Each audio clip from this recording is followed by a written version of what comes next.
I'm Robert Farrell, and I've written hundreds of resumes, and I'd like to write yours. I'd like to tell a little story. I once was in a meeting, and it was time to go to lunch. The person in charge said, before dismissing the group, "You have 90 minutes for lunch. I expect everyone to be back at 1:30. And let me add this, if you're early, you're on time. If you're on time, you're late. And if you're late, you're in trouble." Needless to say, everyone was early. This is great life advice for everyone, but it especially applies to the job seeker. It is crucial to be early to interviews, whether the interview is in person or virtual. Here are some tips to be early for the in-person interview. First, go to the location the day before. This will be especially helpful if you've never been there, and sometimes even if you have. This will help you be aware of traffic patterns. You might also learn there's a gate or a security guard to get past, or you might have to check in at the front desk. True story.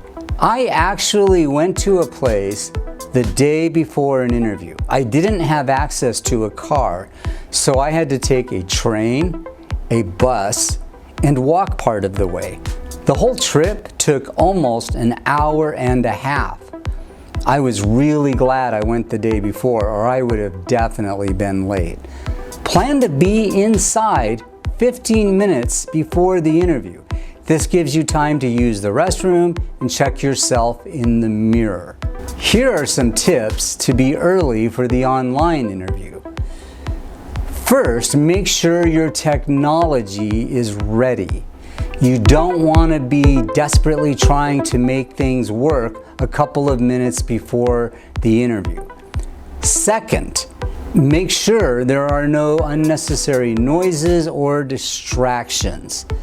Third, be well dressed, including your pants.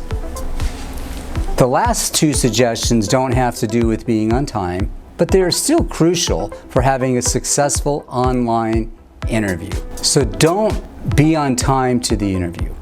Be early and be prepared. If you're early, you're on time.